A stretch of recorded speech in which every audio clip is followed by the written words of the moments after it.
क्या वाकई अम्बिया अलैहिस्सलातु वस्सलाम का ईमान भी हमसे अफजल नहीं है? क्या सहाबा इकराम का ईमान भी हमसे अफजल नहीं है? क्या फ़रिश्तों का ईमान भी हमसे अफजल नहीं है? ये बिल्कुल जो है इस हदीस का जो ज़ाहिर है उसके तो अकॉर्डिंग आ सकता है, लेकिन इस हदीस की जब तशरीह खोल के देखेंगे, मिरक़ात जो मिशकात की शरह है, जब उसको खोल के देखेंगे तो बिल्कुल साफ़ लफ्ज़ों में ये बात आपको मिलेगी कि अम्बिया अलैहिस्सलातु वस्सलाम, सहाबा इकराम और फ़रिश्तों का ईमान हमसे कहीं ज़्यादा अफजल है।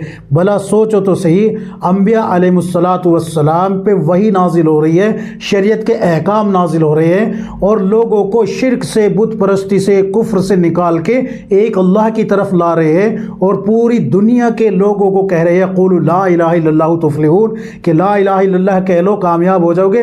अल्लाह का तारुफ करा रहे हैं, अल्लाह का इंट्रोडक्शन करा रहे हैं, अल्लाह से ताल्लुक़ जोड़ रहे हैं अम्बिया अलैहिस्सलातु वस्सलाम, तो उनका ईमान क्यों अफजल नहीं हो सकता? सिर्फ एक रिवायत की बुनियाद पे हम जो है ये नहीं कह सकते कि हमारा ईमान अम्बिया अलैहिस्सलातु वस्सलाम से अफजल है। माअज़ल्लाह अलियाउज़ु बिल्लाह, ये तो जो है अपने ईमान के सल्ब होने का ख़तरा है। मिशकात के स्क्रीनशॉट लगाऊंगा मैं, खोल के देख लीजिएगा। इसी